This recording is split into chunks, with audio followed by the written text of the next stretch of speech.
शरीर में पानी की कमी होने पर प्यास लगने लगती है, होंठ कुम्हला जाते हैं, जिह्वा तालू से चिपक जाती है, गला सूखने लगता है।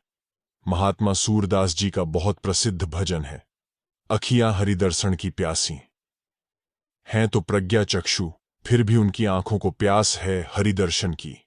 संत कबीर कहते हैं, जुगन जुगन की तृषा बुझानी, अंतकरण में चित्तवृत्ति में भी प्यास होती है। अनंत तृष्णा, वासनाओं का अथाह समुद्र लहरा रहा है, फिर भी तृष्णा कभी मरी नहीं, पूर्ण नहीं हुई। समुद्र में ज्वार भाटा आता ही रहता है। एक बार सागर की लहरों ने असंख्य हीरे जवाहरात तट पर बिखेर दिए। लोगों के बर्तन, संदूक, घर सब भर गए। राजा महाराजाओं ने अपने रिक्त कोष भरवा लिए, फिर भी हीरे जवाहरात कम होने का नाम ही न लेते थे। एक महात्मा उधर से निकले। उन्हें मनुष्य की एक खोपड़ी मिल गई थी, उसमें रत्नों को भरना आरंभ किया।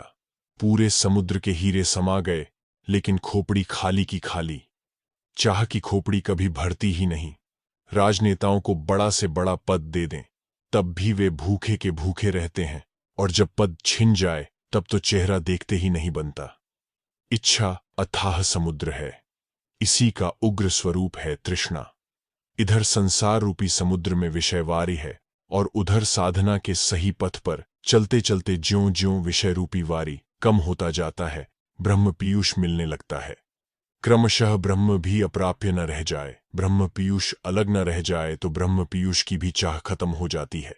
तहाँ न ईश्वर जीव न माया, पूजक पूज्य न चेहरा। वहां न ईश्वर है, न ब्रह्म है, न माया, न कुछ पूजने योग्य है और न कोई पूजने वाला ही। इस स्थिति में आकर ही इस जीवात्मा मानव की प्यास सदा के लिए मिट जाती है, और यह स्थिति किसी पंडित ज्ञानी को ही मिलती है। प्यास बुझावे बिन पानी, कोई पंडित ज्ञानी। अब यह पंडित कौन है? गोस्वामी जी कहते हैं, चतुराई चूल्हे पड़ी, घूरे पड़ा अचार। तुलसीराम भजन बिन, चारों बरन चमार। उस चतुराई को आग में डाल दें, वह आचार विचार कचरे के गड्ढे में फेंक देने योग्य है। यदि एकमात्र परमात्मा राम का भजन नहीं है, तो चारों वर्ण केवल चमड़ी के पोषक हैं, चमड़ी से प्रेम करने वाले चमार हैं। जैसी चमड़ी का चिंतन करते हैं, वैसा ही शरीर भविष्य में मिलता है। गीता में योगेश्वर श्री कृष्ण कहते हैं, हे अर्जुन, जो जिसका चिंतन करता हुआ शरीर त्यागता है, उसी योनि को प्राप्त होता है, और जो मेरा स्मरण करते हुए शरीर त्यागता है, मेरे सहज स्वरूप को प्राप्त होता है, जहां से वह पीछे लौटकर आवागमन में नहीं आता। इसलिए तू आज से ही निरंतर मेरा चिंतन कर और युद्ध कर, तू मुझे प्राप्त होगा। आज से ही कर, कल तो कभी आता ही नहीं। यदि आ भी गया तो आज कहलाएगा। अर्जुन के समय तो युद्ध की संरचना थी, हम कौन सा युद्ध करें? हमारा तो किसी से झगड़ा भी नहीं है। प्रतीत होता है कि यह गीता ज्ञान केवल युद्ध करने वालों के लिए ही है। किंतु अगले ही श्लोक में योगेश्वर ने युद्ध का तरीका बताया कि यौगिक साधना पद्धति अर्थात गीतोक्त भजन की विधि को हृदय में धारण कर, वैराग्य में स्थिर रहकर, संग दोष से अलग रहकर चित्त को मेरे ध्यान में लगाए। सिवाय मेरे अन्य किसी का चिंतन न करते हुए निरंतर मेरा चिंतन कर और युद्ध कर। विचारणीय है कि एकांत देश का सेवन है, हमें छोड़कर वहां कोई है भी नहीं। पता नहीं हम झगड़ा किससे करेंगे। कैसा है ये युद्ध?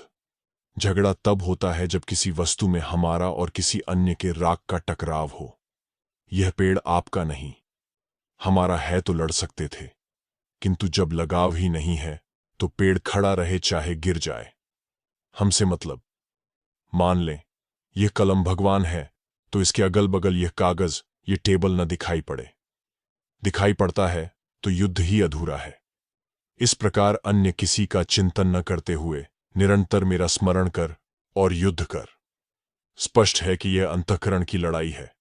मान लें आप चित्त को सब ओर से समेटकर चिंतन में लगा रहे हैं।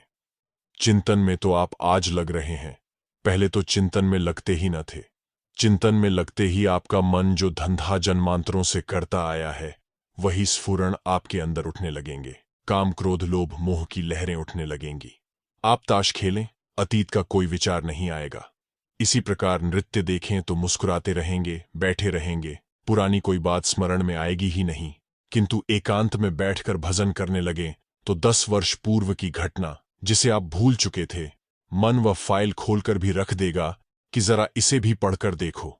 सब ओर से चित्त समेटकर एकांत में शांति से ज्यों ही आप चिंतन में बैठेंगे, माइक प्रवृत्तियां बाधा के रूप में प्रत्यक्ष ही हैं। इन माइक प्रवृत्तियों का पार पाना ही युद्ध है। इस युद्ध में यदि एक बार विजय मिल गई तो वह शाश्वत विजय है, जिसके पीछे कभी हार नहीं है। आपको मिल जाएगा सदा रहने वाला जीवन और सदा रहने वाली शांति।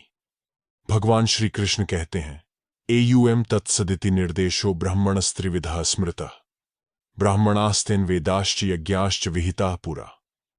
ओम, तत् और सत, ऐसा 3 प्रकार का नाम परमात्मा का है जो प्रसारित हुआ है।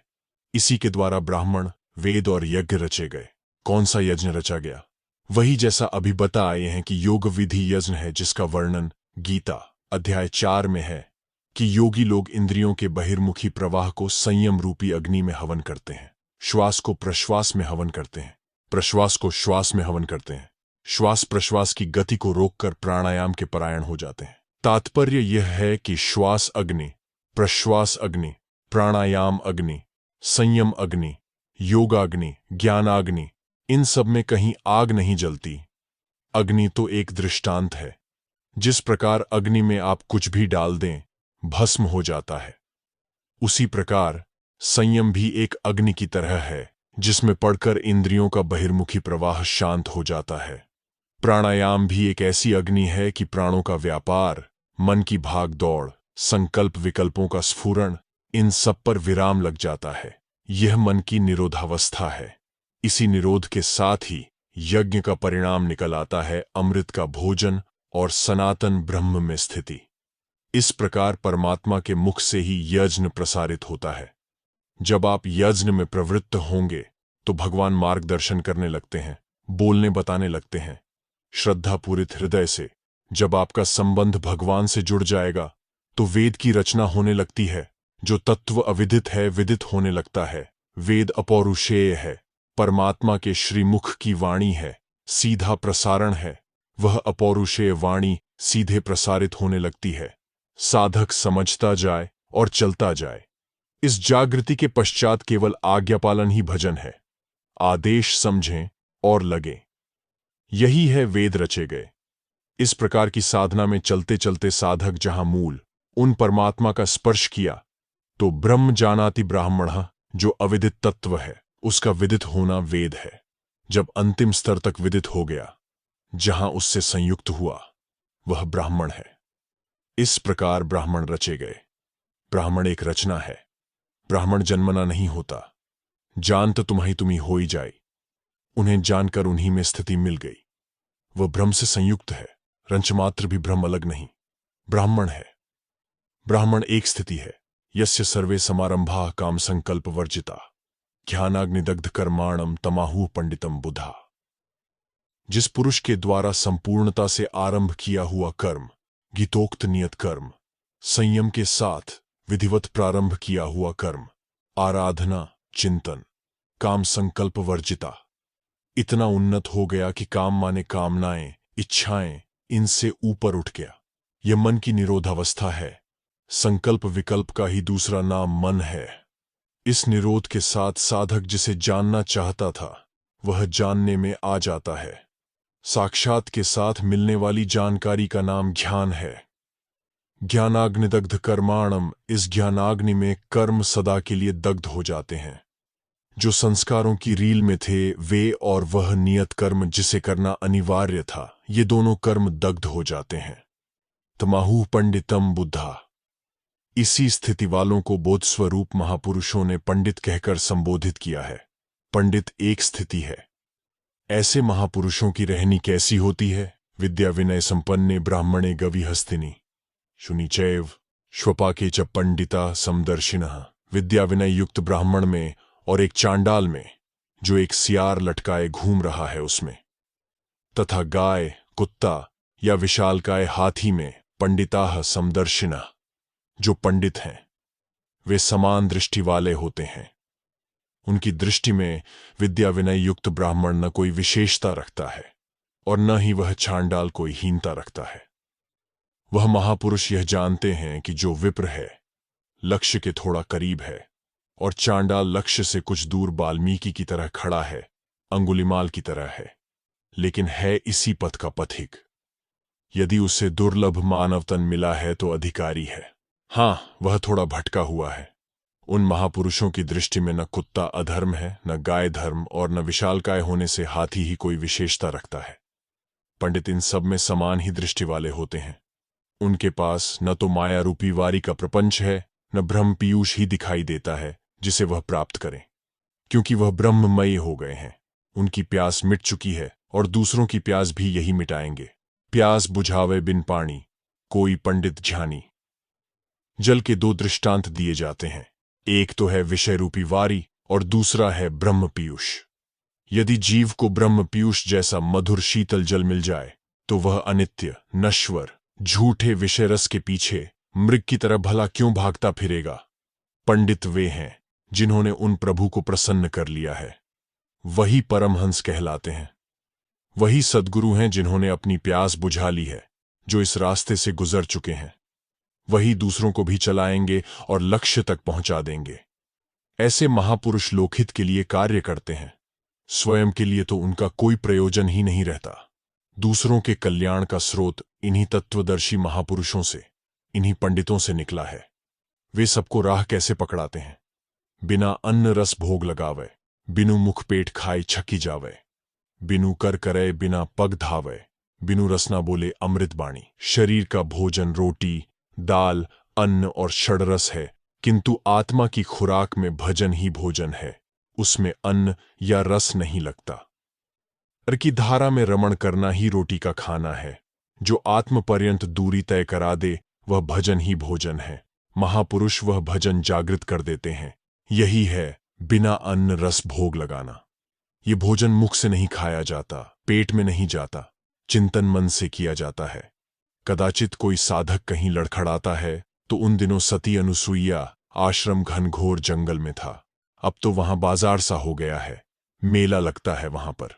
एक संत ने वहां पर अनुसुईया जी का भव्य मंदिर बनवा दिया है, जहां दर्शन के लिए भीड़ टूट पड़ी है, न दिन में चैन न रात में।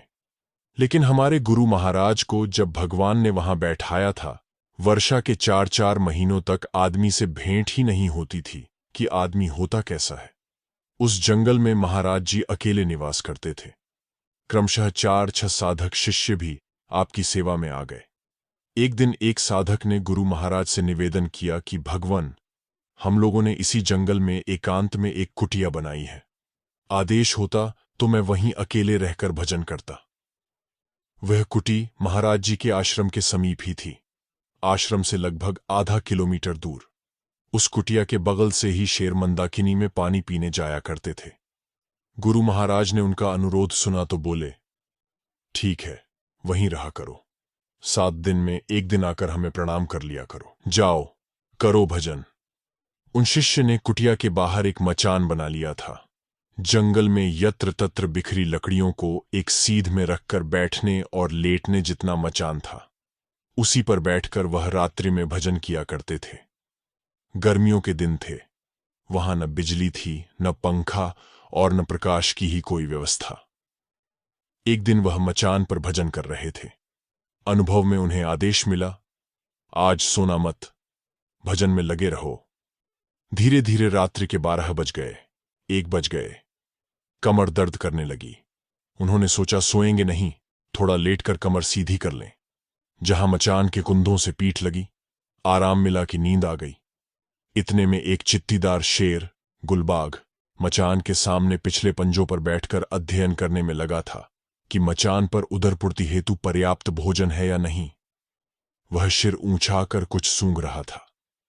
इतने में गुरु महाराज की आवाज गूंजी। आवाज ही नहीं गूंजी, बल्कि गुरु महाराज ने उन शिष्य का हाथ पकड़कर उन्हें लगभग 1 फीट ऊपर उठा दिया और बोले, कहा था ना, सोना मत, गंवार कहीं का, बैठ। वह साधक आधा तो उठ ही गए थे, नींद भाग चुकी थी। सामने देखा तो अंधेरे में काला काला कुछ बैठा सा दिखाई पड़ा। उन्होंने टार्च जलाया तो सामने शेर था। वह धीरे से उठा और झाड़ी की ओट में हो गया। वह वहीं श्वास रोके रात भर खड़ा रहा। प्रातः लगभग 5 बजे वह दौड़ते हुए एक छलांग में ही नदी पार कर गया।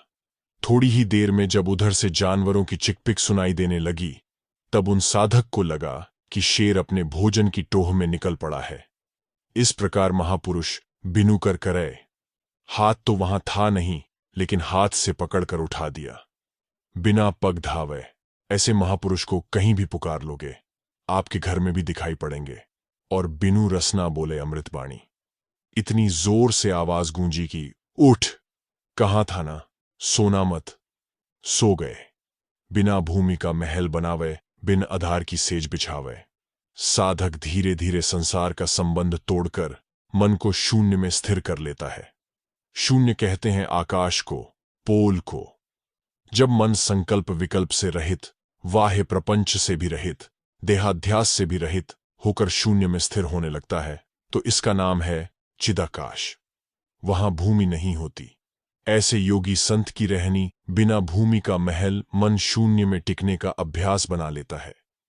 यही कबीर भी कहते हैं, छाओ छाओ हो फकीर गगन में कुटी। कोई कहता है महल बनाया, कोई कहता है कुटी बनाई। आशय एक ही है, मनुष्य वहीं रहता है जहां उसका मन रहता है। यहां योगी का मन शून्य में स्थिर हो गया। धीरे धीरे वहीं उसका आवास बन गया। वह शरीर के संबंध और देहाध्यास से भी ऊपर, पृथ्वी के समस्त ऐश्वर्य और इंद्रियों से मिलने वाले सुखों से ऊपर, प्रभु के लिए बिना आधार की सेज बिछा लेता है। सूरत की सेजिया सजाए लो, अंधेरिया में ककरी हो। यहीं उजियरिया में बिछाए लो, अंधेरिया में ककरी हो। इस शरीर में जब तक दमखम है, इंद्रियों में जब तक सामर्थ्य है, तभी तक प्रकाश है। इसी उजाले में भगवान के लिए आसन सजा लो। अंधेरे में क्या कर लोगे? उस समय खड़े हो गए तो चलना कठिन, लेट गए तो उठकर बैठना कठिन। प्रातः जो याद था दोपहर तक भूल गए, फिर आप भजन कैसे कर लेंगे? क्योंकि भजन तो स्मृति के साथ करने की वस्तु है। जो उम्र कमाने खाने की होती है, वही भजन करने की है। ऐसा नहीं है कि युवावस्था में अर्थोपार्जन करने में लगे रहें, वृद्धावस्था में भजन कर लेंगे। जो करना है आज करें, अभी से करें। भगवान के लिए आसन, सूरत की शैया बिछा लें। मन की दृष्टि का नाम सूरत है। आप यहां बैठे हैं, यहां के दृश्यों में भूले हैं। सहसा कोई कान में कह दे कि नाती छत से गिर गया, बेहोश है, अस्पताल गया। उस समय मर्यादावश भले ही आप यहां बैठे रहें, आपके कान खुले होने पर भी आपको यहां का कुछ भी सुनाई नहीं पड़ेगा। उसके स्थान पर आपकी आंखें खुली होने पर भी आपको यहां का दृश्य दिखाई नहीं पड़ेगा। उसके स्थान पर आपके समक्ष आपके नाती का चेहरा दिखने लगेगा। उसकी बरौनी कैसी, चितवन कैसी, उंगलियां कैसी, नाक कैसी, दांत कैसे, उसका एक एक रोम दिखाई पड़ने लगेगा। वस्तु न रहने पर भी जो वस्तु का नक्शा खींच लेती है, मन की इस दृष्टि का नाम सूरत है। इसे सब ओर से समेटकर चिंतन में लगा दें। सूरत ने जहां स्थायित्व लिया, भगवान के लिए आसन तैयार हो गया। यही है सूरत की सेजिया बिछाए लो। यही है बिना भूमि का महल बनावे, बिना आधार की सेज बिछावे। सूरत की ये सेज बिना आधार की है, चिदाकाश में लगती है। और बिन नारी तिरिया संग सोवे, बिन आनंद सुख खानी। वहां कोई नारी नहीं है, वह सदैव तुरीयावस्था में रहता है, यही तिरिया है। वह मन रूपी तुरंग पर सदा असवार, उसका मन पर सदा नियंत्रण है। यह शांति वाली अवस्था उसमें सदा विद्यमान रहती है। बाह्य वस्तुओं के संसर्ग से प्राप्त होने वाले सुख या दुहक उसके पास नहीं है। अब वह सहज आनंद सिंधु में निमग्न है। इंद्रियों और विषयों के संसर्ग से प्राप्त होने वाले सुख के न होने पर भी वह आनंद की खानी है, प्रभु के वरदहस्त के संरक्षण में है। रामचरितमानस में है, जो आनंद सिंधु सुखरासी, सीकर तेन त्रैलोक सुपासी। जो आनंद के समुद्र हैं, सहज सुख की राशि हैं। उस सुख की राशि से एक बूंद भी जिसके लिए छिड़क दें, वह साधक तीनों लोकों में सुपास पा जाता है, सुविधा और संतुष्टि पा जाता है। उसके लिए विघ्न है ही नहीं। इसलिए जब सूरत शून्य में स्थिर हो गई, प्रभु के लिए शैया तैयार हो गई, तो आनंद सिंधु भगवान का संचार मिल जाता है। उस समय वह सर्वस्व का समर्पण कर देता है। दान करे संकल्प न सावय, काया तजे देह लौ लावे। बिना भाव का भरम मिटावे, सो पूरा दरबानी। भूखे को भोजन, प्यासे को पानी, लोगों की आवश्यकता अनुसार उपयोगी वस्तुओं का बिना मूल्य अर्पण दान कहलाता है। दान परमात्मा की ओर है। जितना जिसने दान दिया, मान लें किसी ने मुट्ठी भर अन्न दान में दिया, तो एक मुट्ठी भर संसार छूट गया, उतनी वस्तु से संबंध छूट गया। दान में लोग बहुत कुछ दे देते हैं। दधीचि ने अपनी हड्डियों को दान में दे दिया। अष्टावक्र ने जनक से मन का दान मांगा। अध्यात्म में गुरु महाराज को तन मन समर्पित करने का विधान है। तन मन अर्पण करी हो, तुम चलो दीवाने देश। मन का समर्पण आवश्यक है। किसी बबूल के वृक्ष को गुरु महाराज हम कह रहे हैं तो मान लो वह आम है, तुम्हें आम का ही फल मिलेगा। कोई वस्तु आकर्षक लग रही है किंतु गुरु महाराज मना कर रहे हैं तो उससे दूर ही रहो। तुम आज की देख रहे हो जो आंख से दिखाई दे रहा है, इतना ही जानते हो, किंतु गुरु महाराज देख रहे हैं कि 10 साल बाद तुम्हारी चित्तवृत्ति क्या बदलती है, क्या पाएगी, उसे जानते हैं। उनके निर्देशन के तद्रूप जब समर्पण हो जाए तभी सर्वस्व का समर्पण हो पाता है। इसी का नाम दान है। जब मन ही दे दिया तब संकल्प कौन करे? फिर तो काया तजे काया तो संस्कार है। जैसा संस्कार वैसा ही शरीर मिलता है।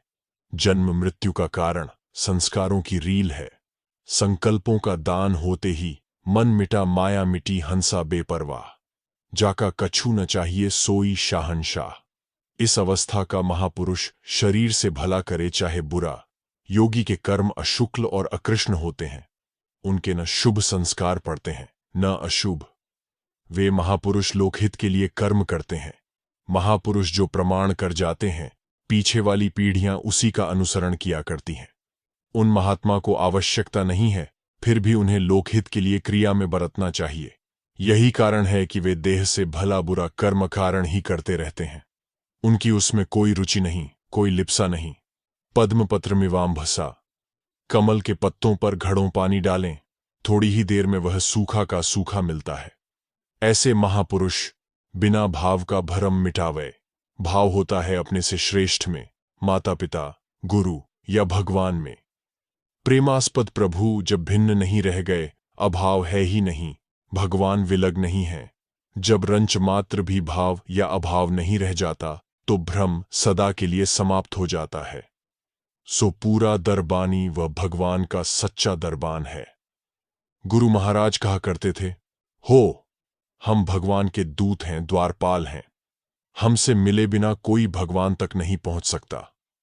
भगवान के धाम में प्रवेश सद्गुरु से होकर है। वह भगवान के द्वार के पहरेदार हैं, वही सद्गुरु होते हैं। ऐसी स्थिति वाले महापुरुष से ही भजन की जागृति संभव है। इस प्राप्ति के पश्चात त्यागी बने राग ना तोड़े, जोगी बने समाधि न जोड़े, न्यारा रहे संग ना छोड़े, कह पुरुषोत्तम बाणी। कोई पंडित झानी। उस समय वह महापुरुष पूर्ण त्यागी हैं। उनके लिए किसी व्यक्ति या वस्तु में राग बचा ही नहीं, लेकिन लोकहित के लिए वह सबसे संबंध बनाए रखते हैं। वह पूर्ण योगी हैं। परमात्मा के स्वरूप से मिलन है, उनमें स्थिति है, लेकिन बाहर लोगों को वह भजन करते दिखाई नहीं देते। ऐसी स्थिति वाले योगी कब भजन करते हैं, पास में रहने वाला भी नहीं जान पाता, जब तक कि वह स्वयं न बता दें। वह सबसे निर्लेप हैं, किंतु संग न छोड़े, सबके संग में दिखाई पड़ेंगे। कहा पुरुषोत्तम बाणी। यह उत्तम पुरुषों की वाणी है। इस भजन में गीता का ही भाव अपने शब्दों में दिया गया है। गीता में भगवान श्री कृष्ण ने बताया, अर्जुन, गीतोक्त आत्मदर्शन की नियत विधि यज्ञ है। उस विधि को क्रियान्वित करना ही कर्म है। गीतोक्त कर्म है आराधना। इस कर्म को किए बिना सृष्टि में न कभी किसी ने भगवान को पाया है, न भविष्य में कभी कोई प्राप्त कर सकेगा। किंतु इस नियत कर्म के परिणाम में जिसकी आत्मा विदित है, जो आत्मतृप्त और आत्मस्थित है, उस पुरुष के लिए किंचित भी कर्तव्य शेष नहीं रह जाता। उसे प्राप्त होने योग्य वस्तु अप्राप्य नहीं है, इसलिए कर्म किए जाने से न उसे लाभ है और न कर्म छोड़ देने से कोई क्षति। वह कर्म करे भी तो सुनेगा कौन? आगे कोई सत्ता अलग नहीं है तो जवाब कौन देगा? फिर भी ऐसे महापुरुष पीछे वालों के हित की इच्छा से, लोकहित की भावना से भली प्रकार कर्म में बरतते हैं। ऐसी स्थिति वाले महापुरुष से अपनी तुलना करते हुए भगवान ने कहा, अर्जुन, मुझे भी तीनों कालों में कोई कर्म शेष नहीं है। प्राप्त होने योग्य कोई भी वस्तु अप्राप्य नहीं है। फिर भी मैं पीछे वालों के हित की इच्छा से कर्म में ही बरतता हूं।